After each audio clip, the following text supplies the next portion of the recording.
Welcome to the Mutual Aid Podcast. I'm Mike Kinman. Mutual aid is a way of life that reminds us the greatest joy in our lives is being together in community.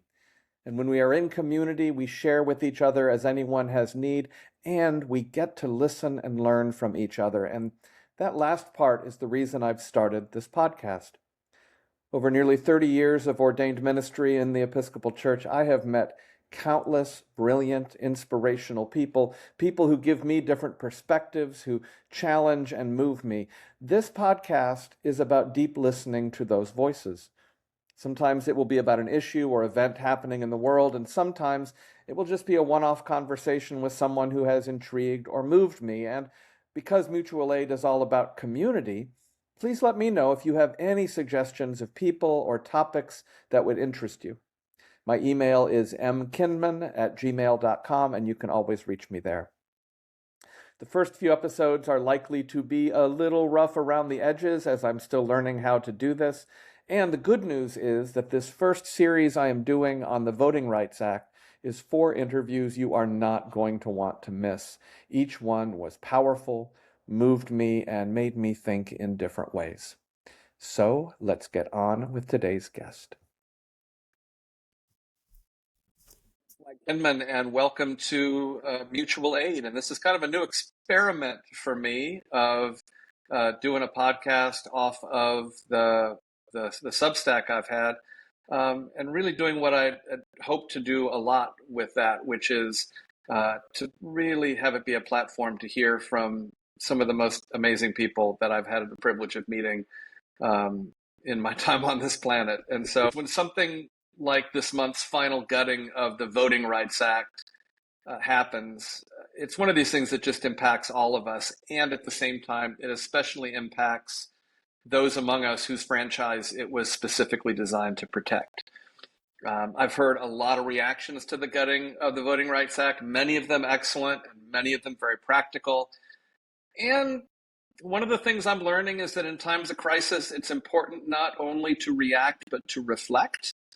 To honor the feelings and deeper ruminations that happen, and to make space for the humanity of those who are most deeply impacted by traumatic events. And this is a traumatic event. And so when I was thinking about whose reflections I wanted not only to hear myself, but I wanted others to hear, Reverend Gayle Fisher-Stewart came to mind right away. And if you don't know Gayle, I'm going to give you a little introduction. She's a native of Washington. She spent about 20 years in the Metropolitan Police Department, eventually retiring as a captain. During and after her law enforcement career, she focused on issues of racism and inequity in policing and public institutions. She taught criminal justice at the university level and consulted with organizations, including the U.S. Department of Justice, I'm assuming at a very different age than today. She entered ordained ministry after studying at Wesley Theological Seminary, was ordained an Episcopal priest in 2015. She served parish ministry in Washington, D.C., including Calvary Episcopal Church, where she founded the Center for the Study of Faith in Justice.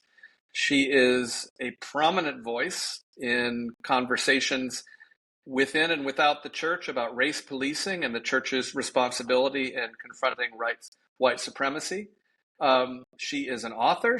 Her books include Preaching Black Lives Matter, Black and Episcopalian, The Struggle for Inclusion, and Church Hurt, Reparations for My Soul, Healing Racialized Trauma. And she has graciously agreed to share some of her thoughts with us today. And so, Gayle, it is just wonderful to reconnect with you, and thanks for coming on board.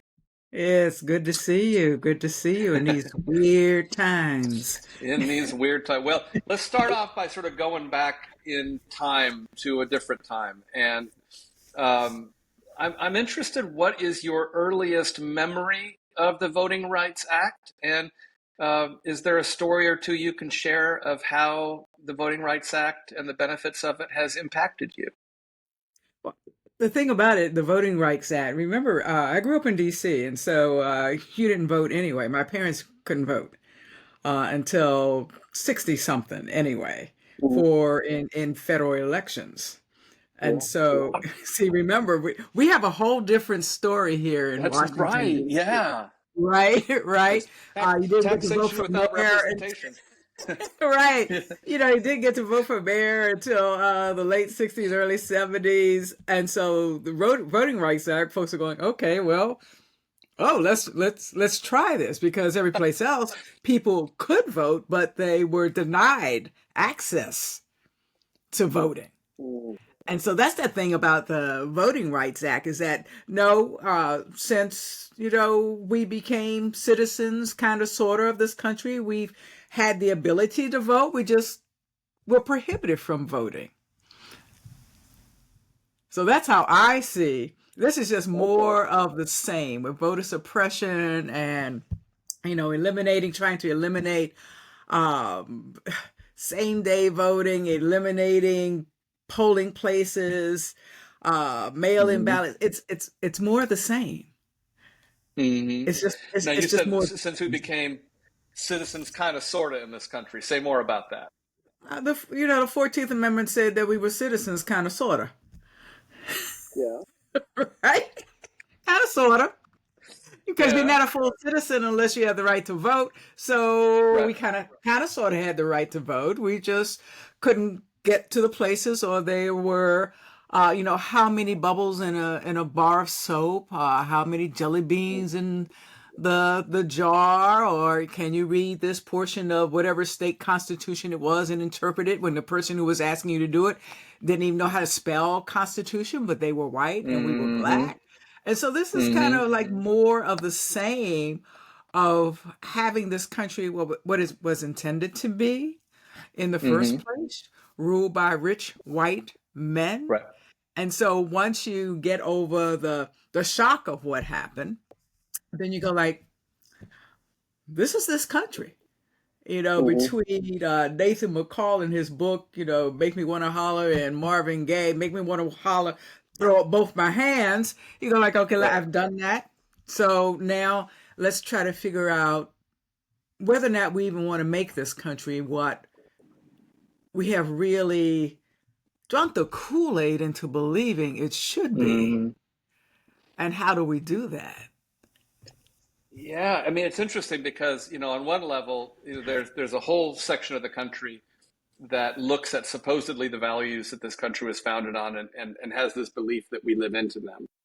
Then there's a whole other section of this country that believes we actually do aspire to those. But then I think there's a whole question of, do we really actually aspire to those? Or do we just like to think of ourselves as people who aspire to those? We And like to it's like, think of ourselves as people who aspire to those ideals of meritocracy and equality. And I hate mhm, that word, because what does equal with whom? Who sets the standard, right? So I'm supposed to be equal to whom or what?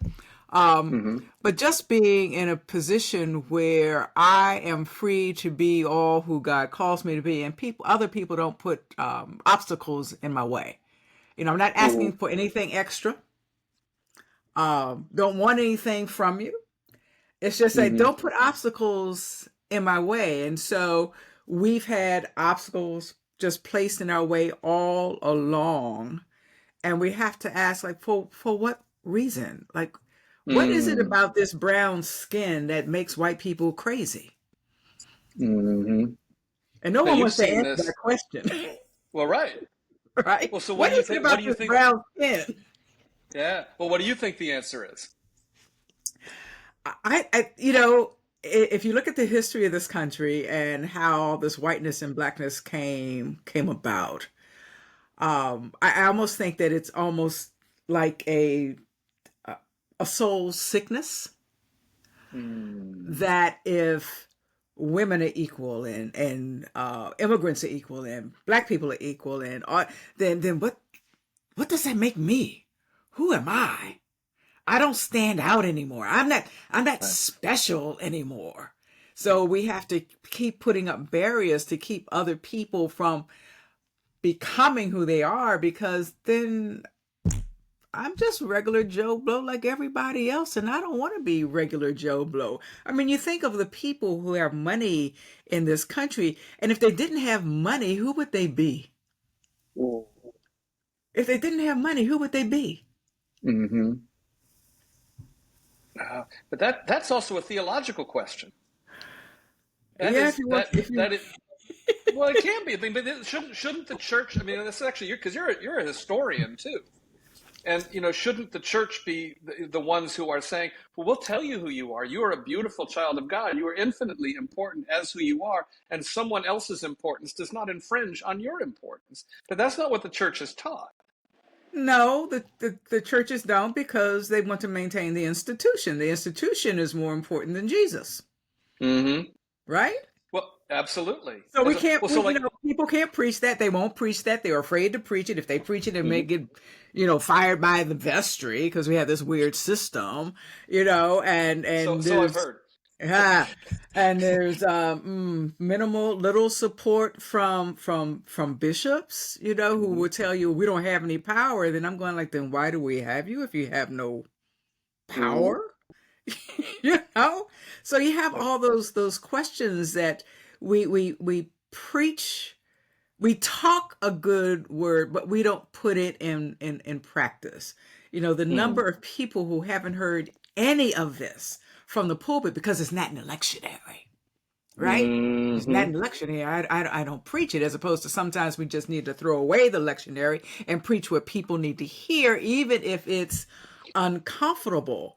And so we have to figure out exactly what is the church about, because I will tell people I don't love the church because the church does not love me. I Hmm. love Jesus, but I don't love the church because the church, if I love the church, that's like me loving my abuser. And that makes no sense at all, to love your Hmm. abuser. But there are people who are more in love with the church. They'll get into discussions and arguments over, the manual actions of the priest at the Eucharist, as opposed to how many people did you step over who are homeless to get into the church? Hmm. That's not important. And so we have to figure out, what the church is, what the church is about. And I think it was in Black and Episcopalian, that book, I said, Hmm. if I were ever presiding bishop, but that would last all of 15 minutes, um, because I'd say, look, we're going to be like Jesus, and if you don't want to be like Jesus, you can find other denominations or no denominations to belong to, and if we end up with only 12 actual disciples, um, Jesus had difficult with the 12, That's right. right? Jesus had difficult Yeah. with the 12. And so, as long as we want to maintain the institution, we're not going to speak out because, of course, this denomination is 90% white. And I tell folks, if you don't think we got some MAGA in these pews and in these pulpits, Hmm. I've got a couple of bridges I'd like to sell you. But because they have money and they have control, we don't want to, upset them. As opposed to, no, we're going to upset you. Jesus upset people. That's what got him lynched. Hmm. You all don't want to be lynched, so you're not going to upset people. So you brought that statistic of the Episcopal Church being 90% white, Yes. which I think that's a conservative estimate. Yes. Um, and so let's say at least 90% white. And so much, of when we talk about the Voting Rights Act, it's about representation. Yes. And it's about being able to have the numbers consolidated enough to be able to not just make a change, but to impact the culture, to impact the nature of an institution. And one of my experiences of the church is that it's when we think about justice, a lot of times we think about justice as going outward, like we're the people preaching justice out there, but it's an entirely different matter to hold the mirror up to ourselves. And so if the Voting Rights Act and the gutting of it is creating a crisis of representation in our country, what is the state of representation in the church? Come on now. We had the first, probably only for a while, black presiding bishop. I mean, we Oh, had so it's our all turn. it's all fine. We've had our time in Right. in the sunlight, in the Mm-hmm. daylight, you know. We had been there, and we can Mm-hmm. look at the number of black female and gay bishops that we have? I mean, isn't that enough? Do you want all of the bishops to be? Hmm. So we have representation. It just means, it just is like, what does that representation look like? Because even when we look at the country, okay, so we are a republic. We are a Hmm. republic. That means that everybody is represented. And Hmm. we have a democratic system of governing. That means that the majority wins. But the problem with the Voting Rights Act, we can't even get representation in Congress. Now, Hmm. if we have representation in Congress, and we lose because it's a democracy, you say, okay, that's the way the system is set up, right? Hmm. That's the way it's set up. Right. But what you're saying is that we won't even have representation Right. in Congress to even say, like, we know we're going to lose on this legislation. We know this bill is going to fail, but at least we're going to put it on the floor. Hmm. And that's what's gutted. Yeah. That's what's gutted. We won't even have a voice in the making of the laws. Wow. And the ability to on that stage to dissent To and to dissent. have your dissent be a part of the record. Right, because we won't be there. Won't do that. And there's this assumption, well, you really don't have to be there because if we have representatives, they will represent you. And we're going like, no, that's not how it works in this country. And sometimes it doesn't even work well when you have people who look like you. Yeah. Right?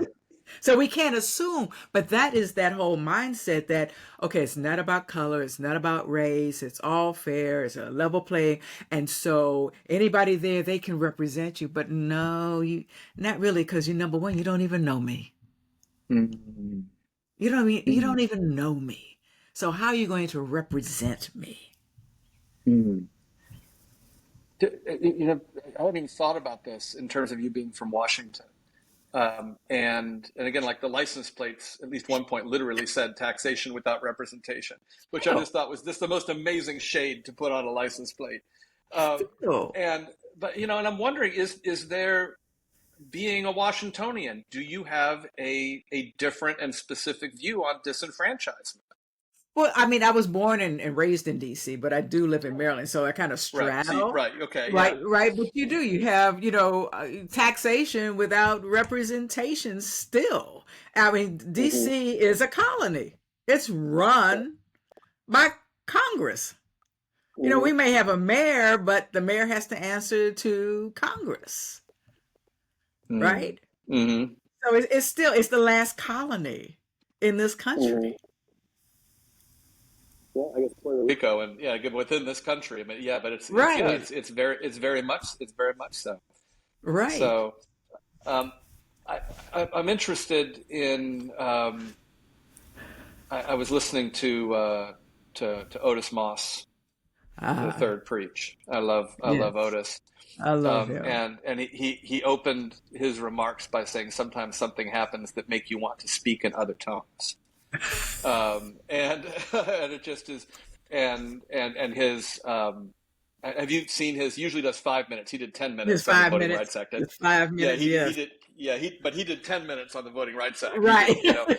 and and it was beautiful, and so much of it, because he led us through the history, and he led us through all that, but you could tell that he was speaking as someone whose heart was deeply grieved. And there's all sorts of different reactions to this, and I'm just sort of wondering if your heart could talk or sing or scream or whatever, what came from your heart when you heard the latest Supreme Court decision, and what has continued to come from your heart in the days since? Who's going to listen to this? Because I don't know. one of my favorite A ones has said, variety of fuck, people. just fuck it. That's great. Fuck it. You Great. know, like, I don't know if I should be angry or I should be disappointed. And I Mm. couldn't decide which one. Like, the way this country is. I Yeah. have, when all of this stuff started coming out with Trump, and uh I majored in government and politics, and stuff wasn't making sense Hmm. to me. So I had to question, did I skip those classes? Not take the right classes, fell asleep in class, and I actually had to go back and study again because I said something is not making sense. Hmm. And that's when I actually started going back, researching the beginnings of this country after, after 1776, and then with the coming of the Constitution, which came, after 1776, because you had really had 13 states who were acting independently but drawn together by the Articles of Confederation. And the reason they weren't working because you had the Revolutionary War, you had the war, right? Wars cost money. People have to pay for those wars. And so after it was all over, the countries and the rich folks wanted their money back. So how do you do that? You tax the regular people. And so the folks in the states were getting a little beside themselves. And so George Washington received a letter from one of his officers and said, we need you to come back into the fray because these people are upsetting us. Because as under the Articles of Federation, they could not tamp down public dissent. They could go to war, they could do money, there was one more, but they couldn't stop the people from protesting. And so you had Yeah. Shays' Rebellion in Yeah. Massachusetts, right? Where Right. folks, Right. the farmers were coming because they were losing their farms based on taxes to pay Hmm. for this war. And so they came together. And if you go to the Library of Congress and read James Madison's notes, because they collected whatever notes people took while they were meeting in Philadelphia. Um, but he went home and from memory rewrote what happened in those sessions. And one thing that was said, and I know folks love Alexander Hamilton because of the play, right? Right.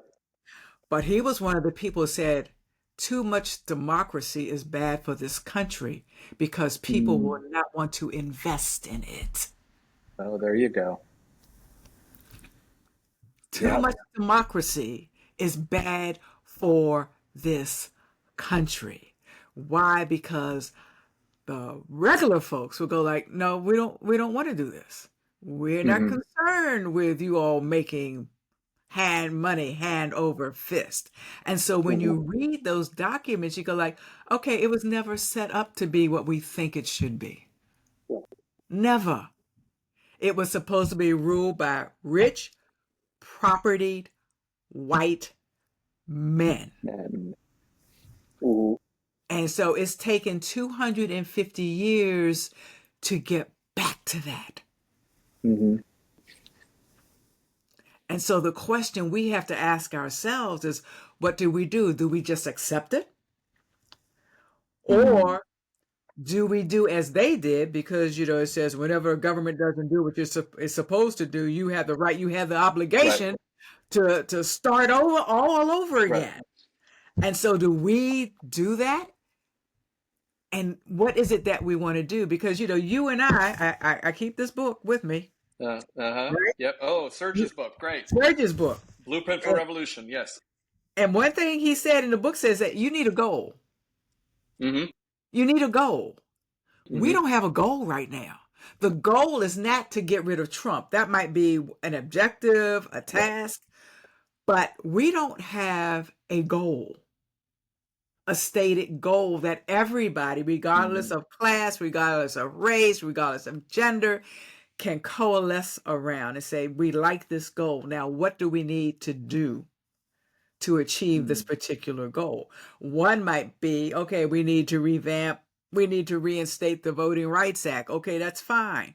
Right. However, we had a Voting Rights Act, and how many people did not vote? Right.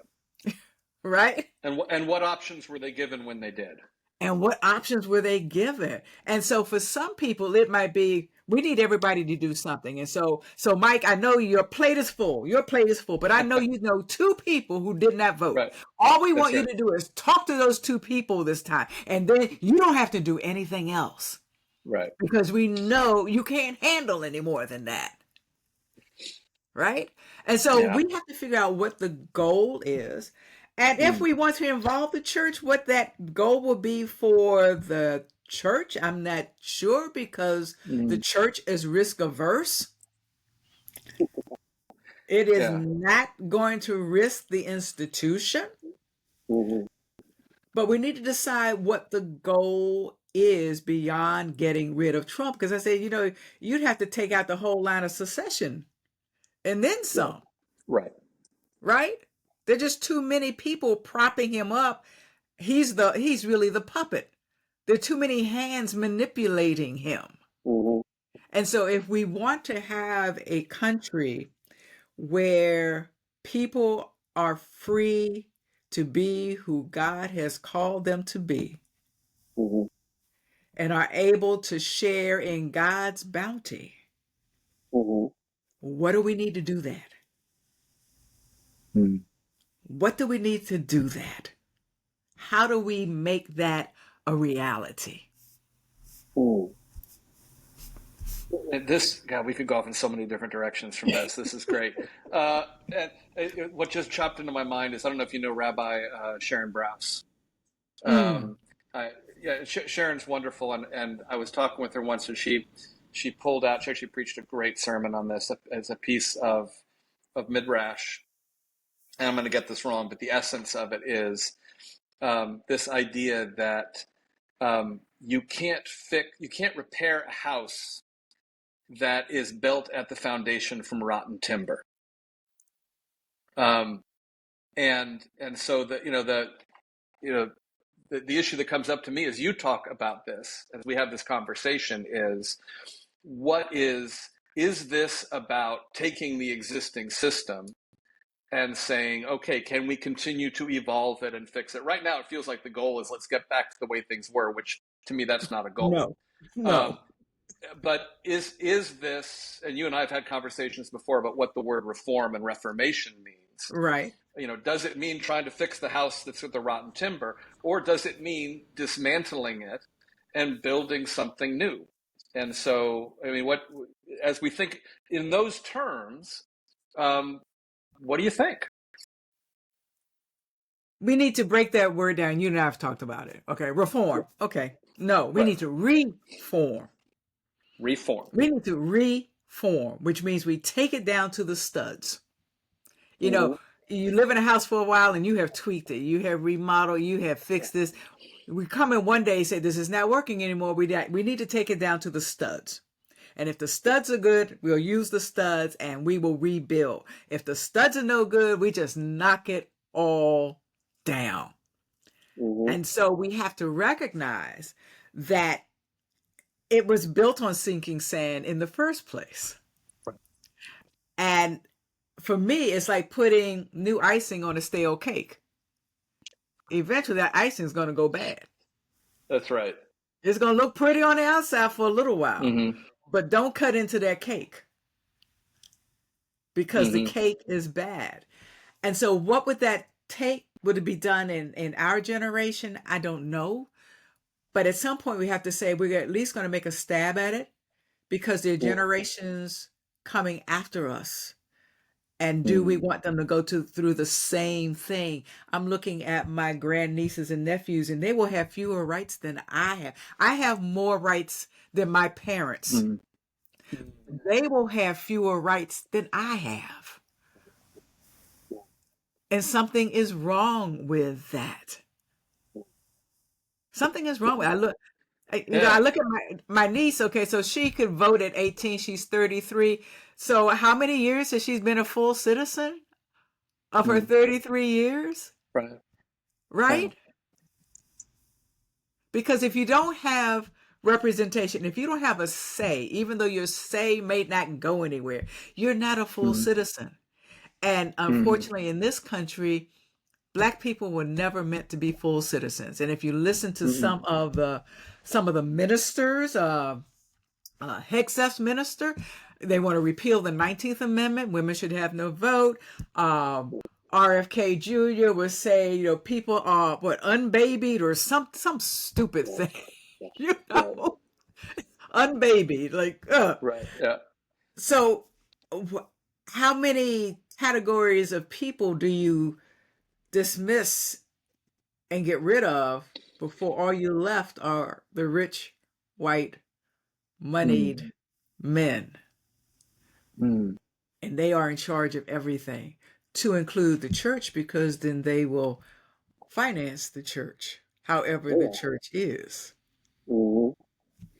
Mhm. You talked before about having a goal, and you've done a lot of work in it's a project 2024 or 2025. I know it's whatever it is. We're in 2026 right now, but that was a plan, and they had goals, and they are working the plan. Oh, they're working a plan. They're working the plan, and so what does that look like? I mean, this is one of the issues I have with the language of resistance, because the language of resistance is just saying not this, but it's not saying what instead.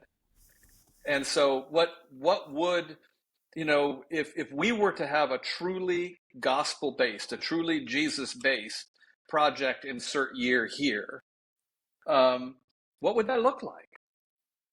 I always say, can you imagine how different this country would be if the church was truly like Jesus? Yeah, sit with that.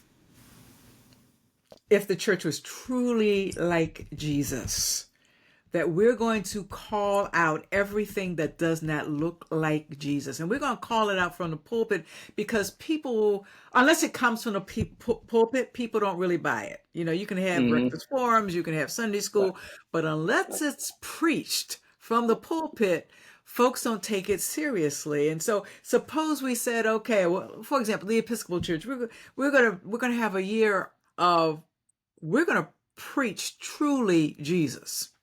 Mm. Throw away the Mm. lectionary. We're going to preach truly Jesus. If we see something happening, like what would Jesus have done with this? And we're going to preach. We're going to use a year to start dismantling, number one, the church. Mm-hmm. Can't dismantle society first. You got to dismantle the Right. church.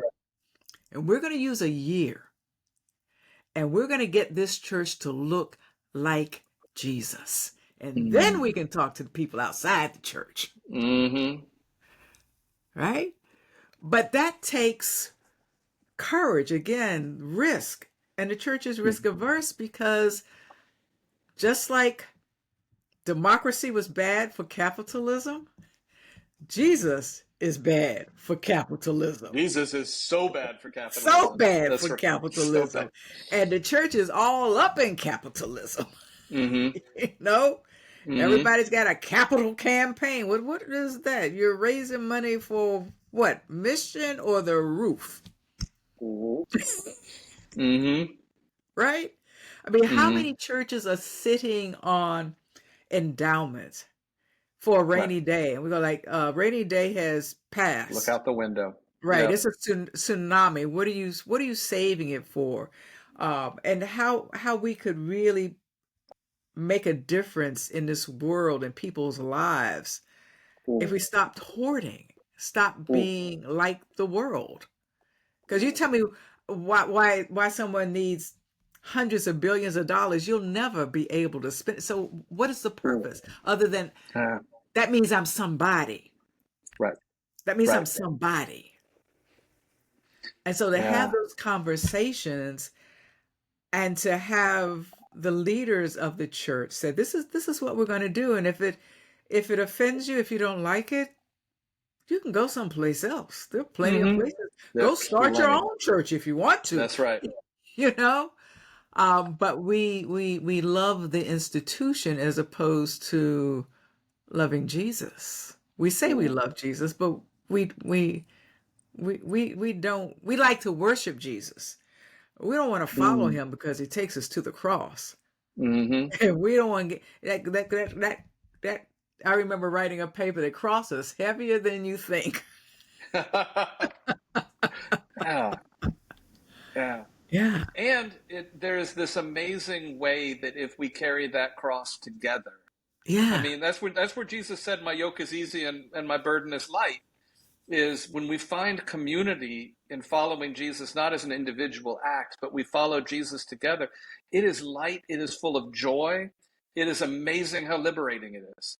It is, and it gets to the point where um, Bell Hooks Mm. said that, and I tell folks that at some point in your life, you need to assess everything you've been taught, Yeah. even by the church, because as Bell Hooks says, all education is political. It has an agenda, Mm-hmm.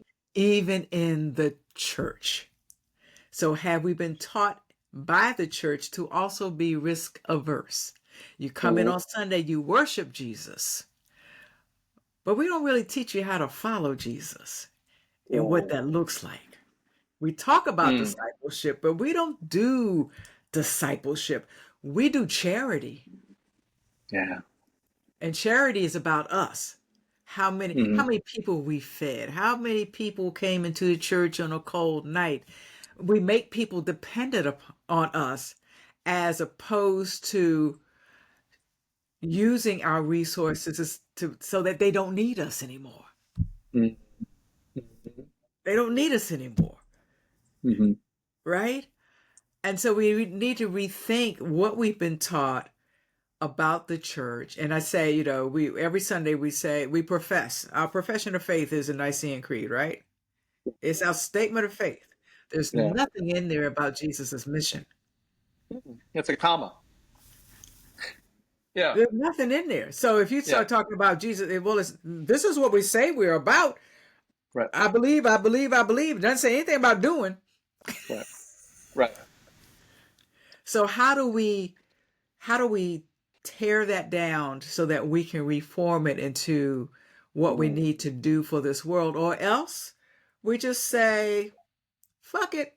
This is the way the world is, and there are going to be some good days, there are going to be some bad days, but as long as it doesn't come and negatively affect me and mine, Right. I don't care. Yeah. You said something to me last year when we were having a conversation because I was looking for sort of wisdom about what to do with my life. And you said one of the most impactful things I think anyone's ever said to me, which is you said, Mike, your ability to follow Jesus will always be inversely proportional to your need for a steady paycheck. And it was just and what that wisdom did is made me realize, okay, if I'm going to follow Jesus, then the first thing I get to do, and it's not I have to do, I get to do, is I get to downsize my lifestyle. So that, I'm not worried about, oh, if I say this, what's the financial impact going to be? If I stand with this person, what's the financial impact going to be? I'm not Right. there yet, but I'm working on it. And I think, it's got me reading like the Acts of the Apostles in a different way. And it's like, oh, this is why everyone held everything in common and gave to each as they have need, Right. because we were not, and that was like, I don't know. Did you ever know there was a church in D.C. called the Potter's House, Gordon Cosby? Yes. Church, the Yes. pot. Yeah, and like when you joined the Potter's House, you had to tithe. You had to give 10% of your income to the church. It was mandatory. Right. And Right. if you couldn't pay your rent, the church would pay your rent. If your car broke down, you couldn't get to work. And it's like, wow, that's actually church. Yes. Because what we're saying is, things like, insurance is $1 trillion more industry in this country. It's a failure of community. Right. Because in a real community, we wouldn't need an insurance company. We would help each other. We'd be like, oh, I'm a doctor. I can help you.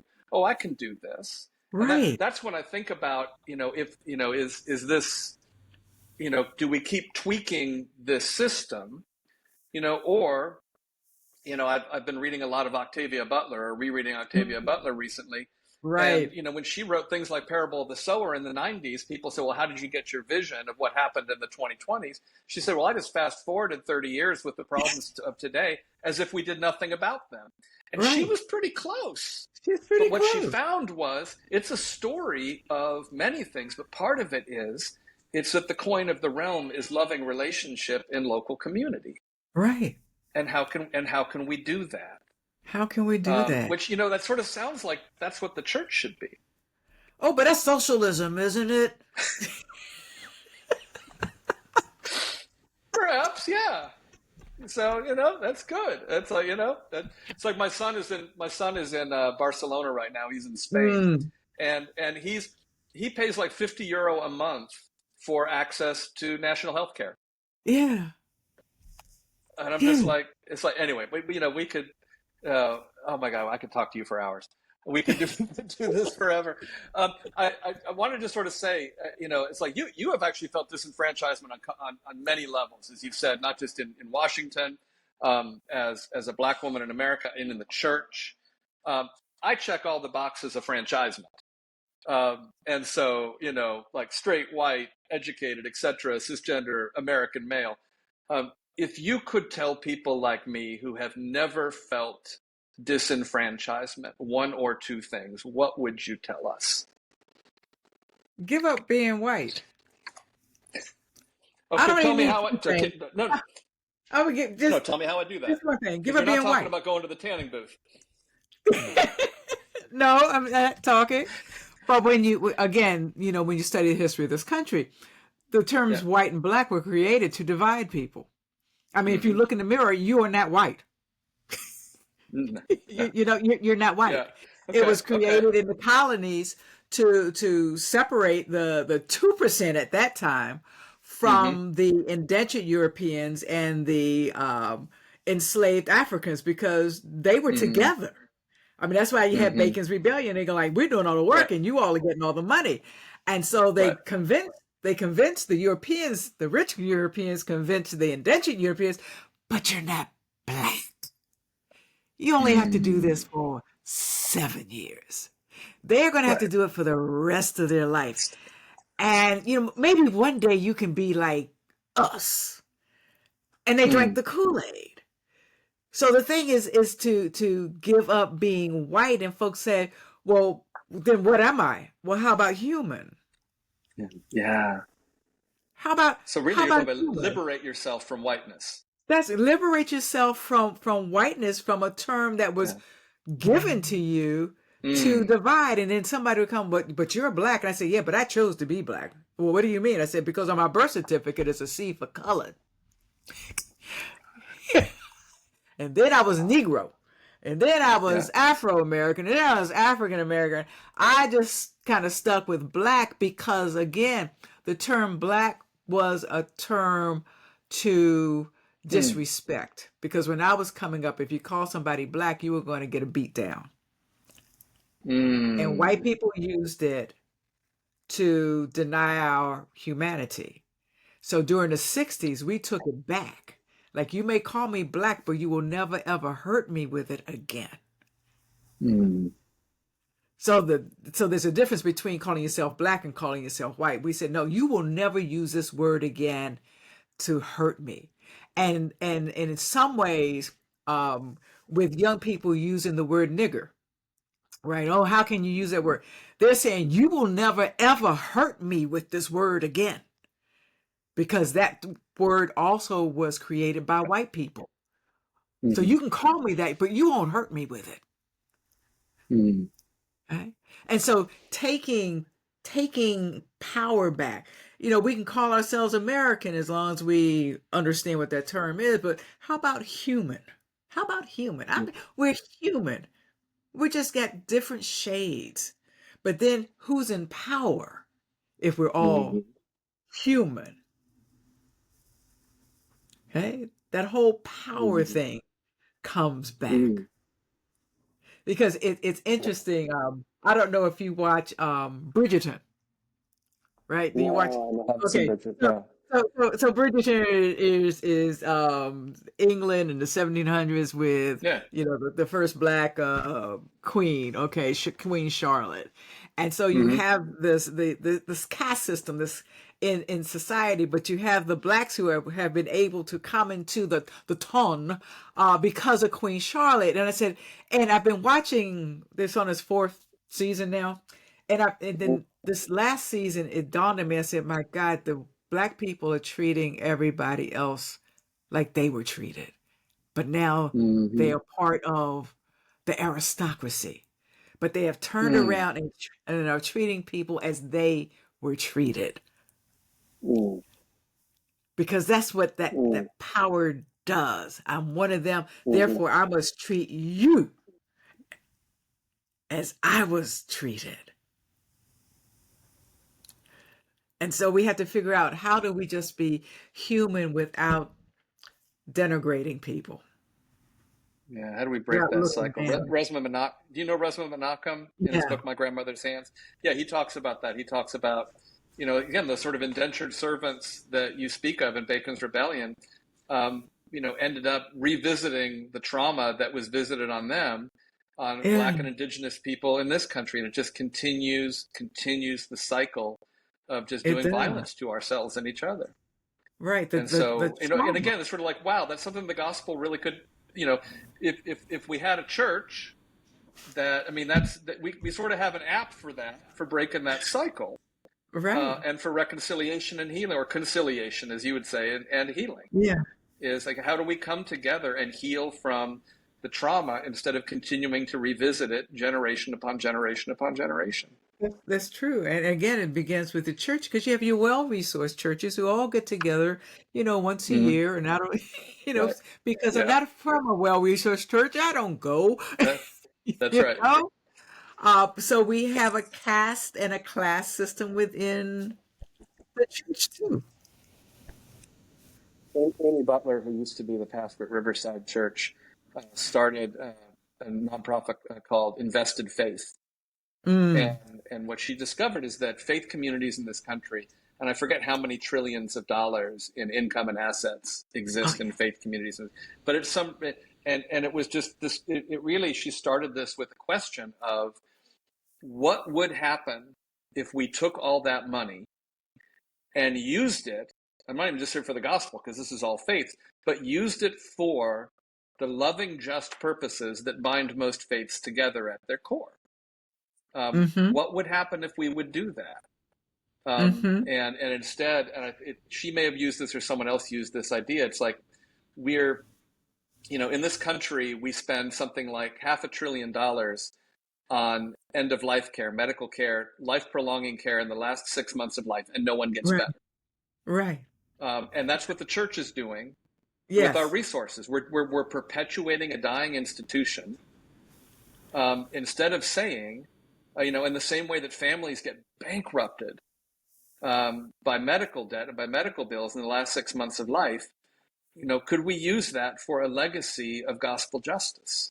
Yeah. And so Amy's asking a really good question, about that, because the church ain't poor. The church is not poor. And the Christian church, I mean, just the Christian church, the Yeah, money that comes in from people's pockets, not right, grants or anything, is right. is, is greater than the national budget, Wow, the federal wow. budget. It is greater than the federal, and that's people giving, Yeah, not all the yeah. other sources. But and if you think about what you could do with Oh my that gosh. money, yeah. Oh yeah. And That's that's why amazing. won't we do it? Why won't we do it? Yeah. So maybe an answer is start by dreaming that question, and then getting people together and saying, how do we incarnate? There's a good faith word. How do we You know, incarnate how do we this incarnate? vision? Yeah, Yeah. how can we be more like Jesus? Can we be more like You Jesus? Let's just put know? it that way.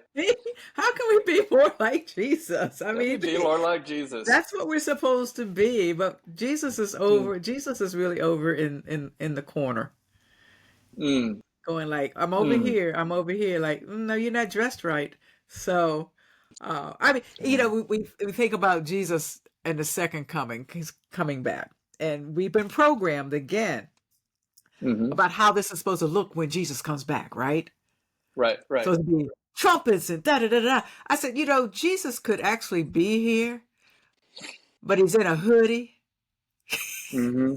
So we're not Hmm. seeing him because he doesn't look like we're supposed to see him. He's walking around like, no, these people are not ready. I'm not going to announce anything. Hmm. But Jesus could already be here. Just Yeah. just taking stock and going like, they're not ready. And Yeah. if I announce that I'm here, they'll probably lynch me all over again. Yeah. Mm-hmm. Mm. Anything else you want to close with? We need a goal. Okay. We need a goal.